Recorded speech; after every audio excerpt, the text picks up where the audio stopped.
ታሪካችን የሚጀምረው ሱዚ በተባለች አንዲት እጅግ ደስ የሚል ባህሪ ያላት ወጣት ላይ ሲሆን እሷም ከትምህርቷ ጎን ለጎን ገንዘብ ለማግኘት ስትል የተለያዩ የትርፍ ሰዓት ስራዎችን ትሰራለች። ቆይ ግን ከዛ በፊት አሁን ላይ 400 ሰብስክራይበር አለን። እቅዳችን በዚህ 90 ቀን ውስጥ 100,000 ሰብስክራይበር ለመግባት ነው። አንችልም? እንችላለን። ሰብስክራይብ አድርጉ። በመሆኑም አንድ ቀን እቃ ለማድረስ ወደ ኮሌጅ በምትመጣበት ወቅት ስራዋን አጠናቃ ልትመለስ ስትል በድንገት አዳልጧት በአንድ ወንድ ልጅ ላይ ልትወድቅ ትቀርባለች። እንደ እድል ሆኖ ግን ልጁ ከመሬት ጋር ሳትላተም በፍጥነት በመያዝ ከውድቀት ይታደጋታል። የዚህም ልጅ ስም ጁን የሚባል ሲሆን የታሪካችን ዋና ገጸ ባህሪ ነው። በዚያም ጊዜ ጁን ህይወቷን ስላተረፈላት ሱዚ ምስጋና ታቀርባለች ተብሎ ሲጠበቅ፣ በድንገት ግን ፊቱን በኃይል በጥፊት መታዋለች። በዚህም የተነሳ ጁን በሁኔታው ክፉኛ በመደናገጥ ልጅቷ ለምን ያለምንም ምክንያት እንደመታችው ሊገባው ፈጽሞ አይችልም። በቀጣዩ ትዕይንት ሱዚ ሺን እና ሃን ከተባሉ ሁለት የቅርብ ጓደኞቿ ጋር አብራ ስታወራ እንመለከታለን። በዚያም ሱዚ አንድ እጅግ እንግዳ የሆነ የጤና እክል እንዳለባት የምትገልጽ ሲሆን ይህም ማንኛውም ወንድ ልጅ በሚነካት ጊዜ ሳታስበው ራሷን መቆጣጠር አቅቷት ወዲያውኑ በጥፊ የመምታት ልምድ እንዳላት ታስረዳለች። ልክ ዛሬ ጠዋት በጁን ላይ የደረሰውም ይሄው ተመሳሳይ አጋጣሚ ነበር። ይሁን እንጂ ሃን ይህንን ታሪኳን ፈጽሞ ሊያምናት ስለማይችል እውነት መሆኑን ለማረጋገጥ አስቦ ጉንጯን ይነካታል። ልክ እንደነካትም ሱዚ በቅጽበት ፊቱን በኃይል በጥፊት መታዋለች። ጥፊውን ከቀመሰ በኋላም ሃን ሱዚ እውነቷን እንደነበር በመጨረሻ ለመረዳት ይገደዳል። ከጥቂት ጊዜ በኋላ በአንድ የስዕል ክፍል ውስጥ መምህሩ ተማሪዎች ስዕል እንዲለማመዱ አንዲት ሴት ሞዴል ማምጣቱን ሲያስተዋውቅ እንመለከታለን። የሚገርመው ነገር ይህች ሞዴል ሌላ ማንም ሳትሆን ሱዚ ራሷ ነበረች። አስቀድመን እንደምናውቀው ሱዚ ማንኛውንም የትርፍ ሰዓት ስራ ስለምትሰራ ለዚህም ስራ መጥታ ነበር። እንደ አጋጣሚ ሆኖ ጁንም በዚሁ የስዕል ክፍል ውስጥ ተማሪ ስለነበር ሱዚን ባያት ቅጽበት ዳግም ልትጣይኝ መጣሽ ወይ በማለት ይጠይቃታል። ብዙም ሳይቆይ ሁለቱም በድጋሚ ከፍተኛ ጭቅጭቅ ውስጥ የሚገቡ ሲሆን መምህሩ ጣልቃ በመግባት ጸባቸውን አቁመው በስራቸው ላይ እንዲያተኩሩ ያስጠነቅቃቸዋል። ይህ በእንዲህ እንዳለ ጁን ለሱዚ ጥቁር ቀሚስ በማሳየት ለሞዴሊንግ ስራው እንድትለብሰው ይጠይቃታል። መጀመሪያ ላይ ሱዚ ቀሚሱን ለመልበስ ፈቃደኛ ሳትሆን ብትቀርም ጁን ግን ከለበሰችው ተጨማሪ ክፍያ እንደሚሰጣት ቃል ይገባላታል። ሱዚም ገንዘብ ክፉኛ ስለምትወድና ጥሩ ክፍያ የሚያስገኝ ስራ ፈጽሞ እምቢ ስለማትል ሀሳቧን ወዲያውኑ በመቀየር ቀሚሱን ለመልበስ ትስማማለች። በመሆኑም ጁን ክፍያውን ከፈጸመ በኋላ ቀሚሱን ለሱዚ ያስረክባታል። ነገር ግን በአጋጣሚ እጆቻቸው እርስ በርስ በሚነካኩበት ጊዜ የሱዚ እንግዳ ባህሪ ዳግም ይቀሰቀሳል። በዚህም የተነሳ ራሷን ማቆም አቅቷት በሁሉም ሰው ፊት ጁንን ዳግም በጥፊት መታዋለች። በዚህኛው ጊዜ ግን ያልተጠበቀ እንግዳ ነገር ይከሰታል። ጁን ጥፊውን እንደተመታ በድንገት ደረቱ ላይ ከፍተኛ የሆነ የህመም ስሜት ይሰማዋል። እጅግ ክፉኛ ታሞ ህመሙን ለመቋቋም ሲታገል ማየትም ሱዚን በድንጋጤ እንድትዋጥ ያደርጋታል። ሱዚም አንዲት ተራ ጥፊ እንዴት አንድን ሰው በዚህ ልክ ሊያሳምመው እንደሚችል እያሰበች በግራ መጋባት ትሞላለች። በቀጣዩ ትዕይንት ሱዚ የቴዲ ቤር ልብስ ለብሳ ሌላ የትርፍ ሰዓት ስራ ስትሰራ እንመለከታለን። ስራዋን እየሰራች ባለችበት ሰዓትም አንድ ትንሽ ልጅ ወደ እሷ እየሮጠ መጥቶ በመላተም ድንገት ማልቀስ ይጀምራል። ሱዚ ምንም ያጠፋችው ነገር ስላልነበር በሁኔታው ክፉኛ ግራ ትጋባለች። ልክ በዚያን ጊዜ የልጁ እናት በፍጥነት በመድረስ ልጇ ሲያለቅስ ስታይ ሱዚን መሳደብና መቆጣት ትጀምራለች። ሴትየዋ ሱዚ ልጇን እንደደበደበችው በማሰብ የሱዚን ማብራሪያ ፈጽሞ ለመስማት ፈቃደኛ ሳትሆን መሬት ላይ ገፍትራ ልጥላት ትሞክራለች። ነገር ግን ልክ በዚያች ቅጽበት ጁን በድንገት ብቅ በማለት ሱዚን ከመውደቅ ይታደጋታል። ይሁን እንጂ በዚህን ጊዜ የጁን ገጽታ አቀራረብና አጠቃላይ ባህሪው ሙሉ በሙሉ ተቀይሮ እንመለከታለን። ይህኛው ጁን ከዚህ ቀደም ከምናውቀው ጁን ጋር ፈጽሞ የተለያየ ነበር። ከዚህ ድንገተኛ የባህሪ ለውጥ ጀርባ ያለውን ሚስጥርም ከጥቂት ጊዜ በኋላ የምናውቀው ይሆናል። ወዲያውኑም ጁን ጣልቃ በመግባት ለሴትየዋ ተገቢውን ምላሽ ሲሰጣት ሴትየዋን መከራከር አቅቷት ያለምንም ተጨማሪ ችግር ጥላቸው ትሄዳለች። በሌላ በኩል ሱዚ ጁን ያለምንም ምክንያት 2 ጊዜ በጥፊ የመታችው ቢሆንም አሁን ግን ከሷ ጎን በመቆም መከላከሉ ክፉኛ ግራ ያጋባታል። ይህንንም ተከትሎ ጁን ሱዚን ወደ ቤቱ ይዟት ይሄዳል። ነገር ግን ልክ ቤት እንደደረሱ የጁን ባህሪ በድንገት ወደ ቀድሞ መደበኛ ሁኔታ ይመለሳል። ሱዚም እዚያ ቆማ ሲያያት በድንጋጤ በመዋጥ ከቤቱ ሊያስወጣት አስቦ ወዲያውኑ እጇን ይጎትታታል። እንደ አጋጣሚ ሆኖ ግን ልክ እንደ ነካት የሱዚ እንግዳ ሁኔታዋ ዳግም በመቀስቀሱ በድጋሚ በጥፊ ትመታዋለች። ጥፊው እንዳረፈበትም ጁን የከፍተኛ ደረት ህመሙ ዳግም የሚቀሰቀስበት ሲሆን ይህም ወደዚያኛው የተለየ ማንነቱ ዳግም ሊቀየር እንደሚችል ፍንጭ ይሰጠናል። ቪዲዮውን እዚህ ድረስ ከተመለከታችሁ ተመችቷችኋል ማለት ነው። ቪዲዮውን ላይክ ቻናሉንም ሰብስክራይብ ማድረግ እንዳይረሳ እንላለን። ወደ ታሪካችን ከጁን ቤት ከወጣች በኋላ ሱዚ በመንገድ ላይ እየተጓዘች ሳለ አንድ የወንበዴዎች ቡድን አግኝተው ማስቸገር ይጀምራሉ።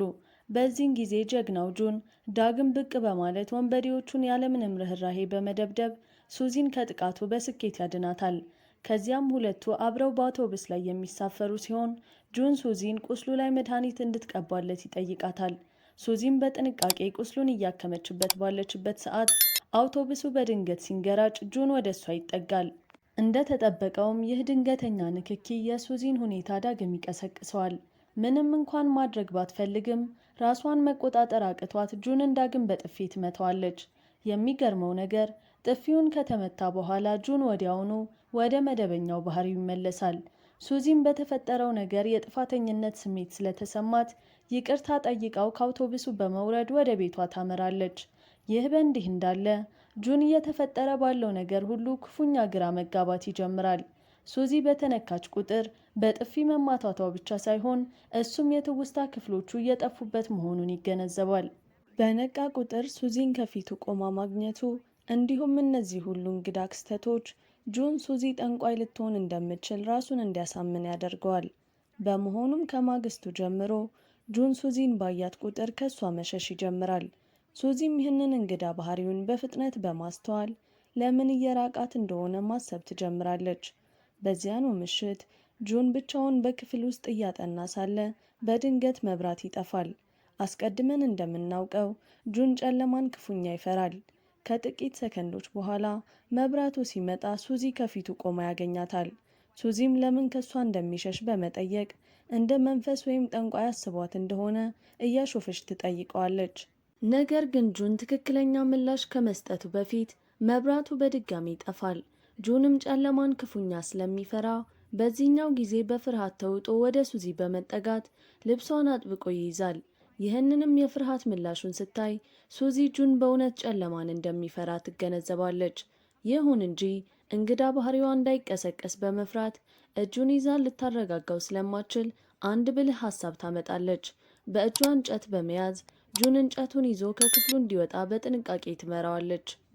ሱዚ ጁንን እየረዳችው ወደ ውጭ ሲወጡ ታሪኩ በድንገት ወደ ጁን የልጅነት ትዝታ ይወስደናል። በዚህ ትዝታ ውስጥ ወጣቱ ጁን በጨለማ ክፍል ውስጥ ብቻውን ተቆልፎበት እንመለከታለን። ጁን ጨለማን ምን ያህል እንደሚፈራ ስለምናውቅ ይህ ክስተት ለሱ እጅግ አሰቃቂ እንደነበር መገመት አያዳግትም። ነገር ግን በዚያን ጊዜ አንዲት ትንሽ ልጅ ዘወትር ወደ መስኮቱ እየመጣች ታጫውተው ነበር። አልፎም ተርፎም እሱን ለማስደሰት ጣፋጭ ከረሜላ ታመጣለት ነበር። ታሪካችን ወደ አሁኑ ጊዜ ሲመለስ ሱዚ ከሆስፒታል አስቸኳይ የስልክ ጥሪ ሲደርሳት እንመለከታለን። የሆስፒታሉ ሰራተኞችም አያቷ ከሆስፒታል ማምለጧን ሲነግሯት ሱዚ በከፍተኛ ድንጋጤ አያቷን ለመፈለግ ስትወጣ ጁንም ሊረዳት ይወስናል። የሱዚ አያት የማስታወስ ችግር ያለባት ሲሆን የእይታ ችግርም ነበረባት። እንደ ዕድል ሆኖ ጁንና ሱዚ ምንም መጥፎ ነገር ከመፈጠሩ በፊት አያቷን በአካባቢው ያገኟታል። ይሁን እንጂ ሲያገኟት አያቷ ሱዚን ፈጽሞ ልታውቃት አትችልም። የአያቷን ትውስታ ለመመለስ በማሰብም ሱዚ ጣፋጭ ከረሜላ ትሰጣታለች። ከረሜላውን ባየች ጊዜ አያቷ በመጨረሻ ሱዚን ታስታውሳታለች። ነገር ግን እይታዋ እጅግ ደካማ በመሆኑ ጁንን በስህተት ተመልክታ የሱዚ እናት እንደሆነ ታስባለች። ከዚያን ጊዜ ጀምሮ አያቷ ጁንን ልክ እንደ ሱዚ እናት መንከባከብ ትጀምራለች። ነገሩን ይበልጥ አስቂኝ ለማድረግ ደግሞ ሱዚም በጨዋታው በመስማማት ጁንን እናት እያለች መጥራት ትጀምራለች። ምስኪኑ ጁንም በሁኔታው ክፉኛ ግራ በመጋባት ሁሉም ሰው ለምን በዚህ መልኩ እንደሚይዘው ሊገባው አይችልም። አያቷን በሰላም ወደ ሆስፒታል ከመለሱ በኋላ ሱዚ በመጨረሻ ሁሉንም ነገር ለጁን ታስረዳዋለች። በጥፊ ለመታችው ጊዜያት ሁሉ በቅንነት ይቅርታ በመጠየቅ ስለ እንግዳ የጤናዋ ሁኔታ ሙሉ እውነቱን ትነግረዋለች። ማብራሪያዋን ከሰማ በኋላም ጁን በአእምሮ ውስጥ ያሉትን ክስተቶች ማያያዝ ይጀምራል። ስለዚህ ሱዚ በጥፊ በመታችው ቁጥር ከጥፊው በኋላ የማስታወስ ችሎታውን እንደሚያጣ ይገነዘባል። ይህ ንድፈ ሐሳብ ትክክል መሆኑን ለማረጋገጥም ጁን ሱዚን ዳግም በጥፊ እንድትመታው ይጠይቃታል። እርግጥ ነው ሱዚ ያለምንም ምክንያት እሱን መምታት ስለማትፈልግ ፈቃደኛ አትሆንም። በመሆኑም ጁን የሱዚን ሁኔታ ለመቀስቀስ ሆን ብሎ ይነካታል። ልክ እንደተጠበቀውም ሱዚ ወዲያውኑ በጥፊ ትመታዋለች። ጥፊው እንዳረፈበትም ጁን የከፍተኛ ደረት ህመሙ ዳግም ሲቀሰቀስበት እንመለከታለን። በተመሳሳይ ሰዓት ሌላ የልጅነት ትዝታው በአእምሮ ውስጥ ብልጭ ይላል። በማግስቱ ጠዋት ጁን ሲነቃ በስልኩ ላይ አንድ ቪዲዮ ያገኛል። የሚገርመው ነገር ቪዲዮ ባለፈው ምሽት በራሱ የተቀረጸ ነበር። በቪዲዮ ላይም ጁን ስለ ሱዚ ሲያወራ ጓደኛው እንደሆነች ሲያስተዋውቅ ይታያል።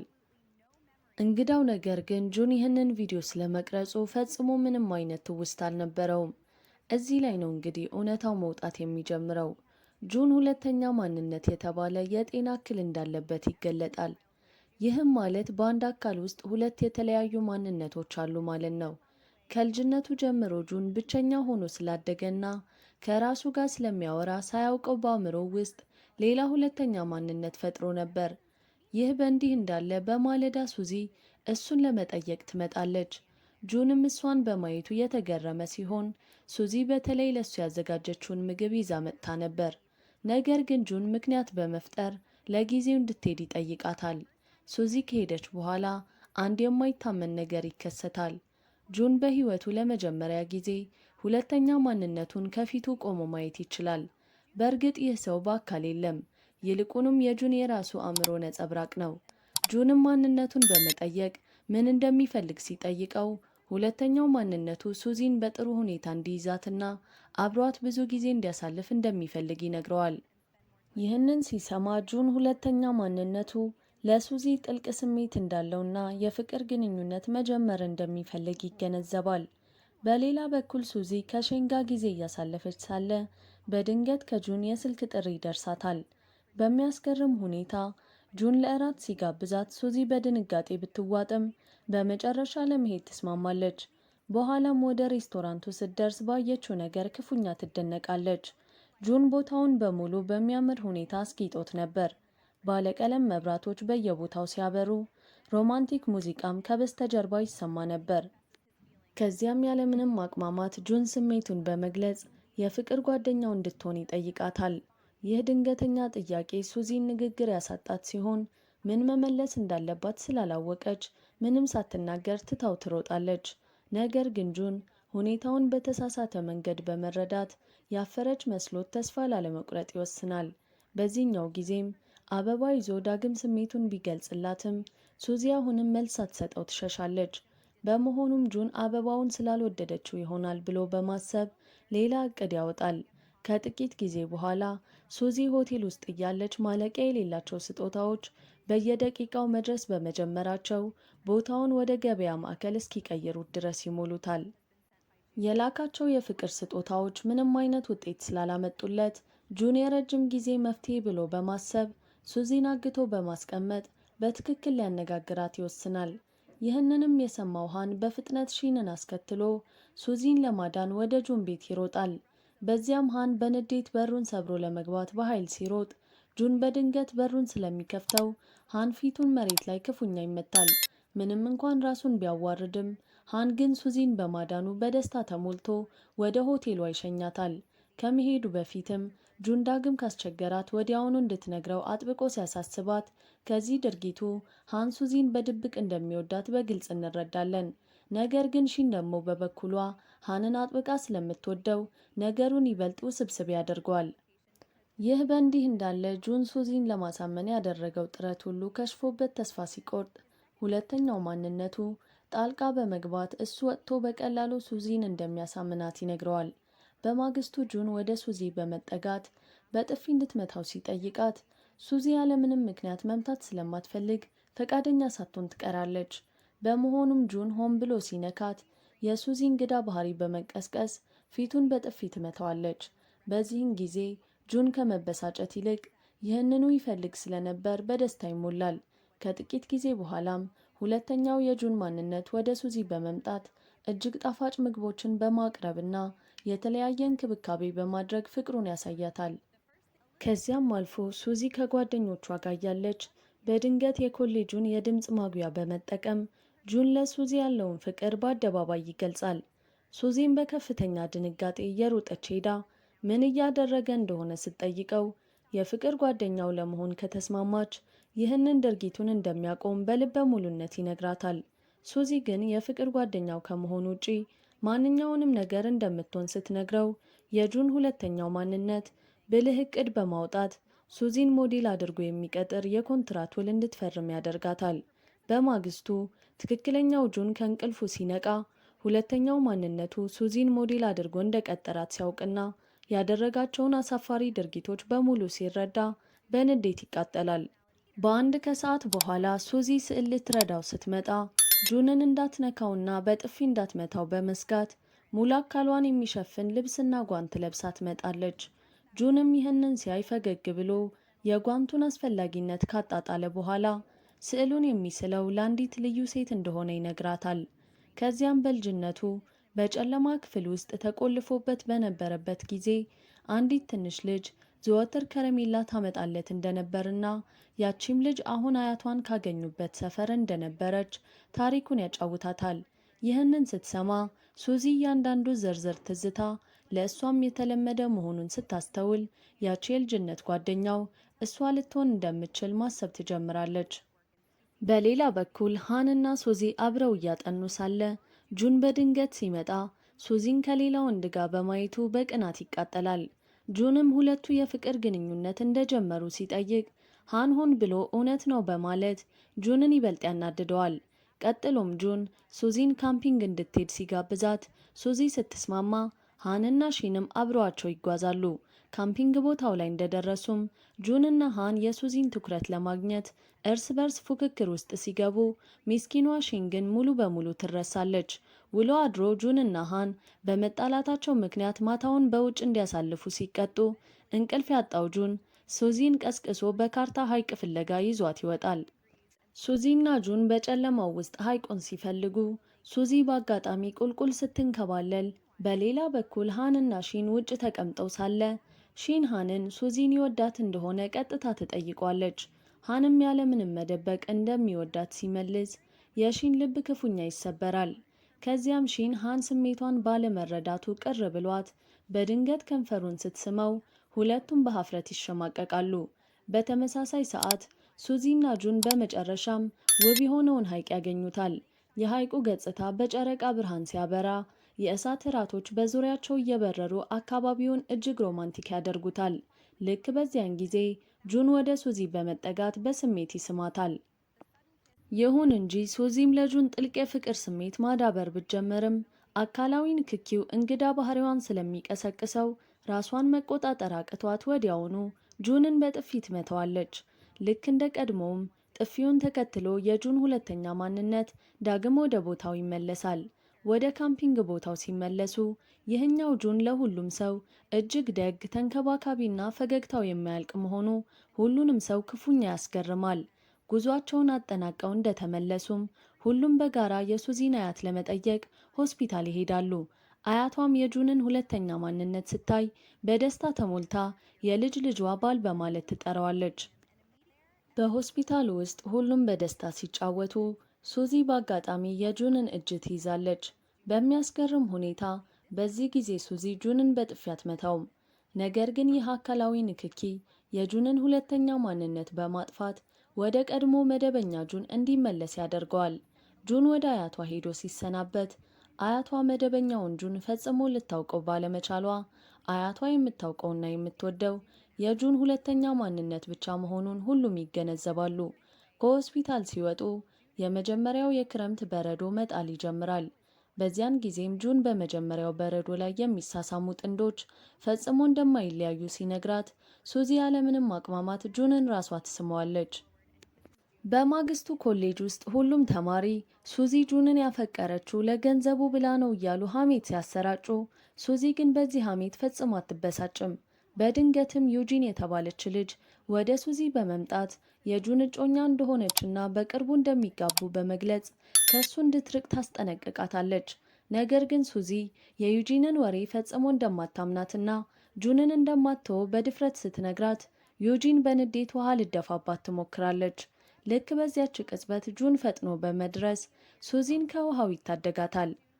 ከዚያም በኋላ ዩጂን ወደ ጁን ቤት በመምጣት አብራው መኖር እንደምትፈልግ ስትነግረው ጁን በፍጹም እምቢ ይላታል። ነገር ግን ልክ ሱዚ ጁንን ልታየው ስትመጣ ዩጂንን እዚያው ቤት ውስጥ ስታገኛት ሁኔታውን በተሳሳተ መንገድ በመረዳት በንዴት ጥላቸው ትሄዳለች።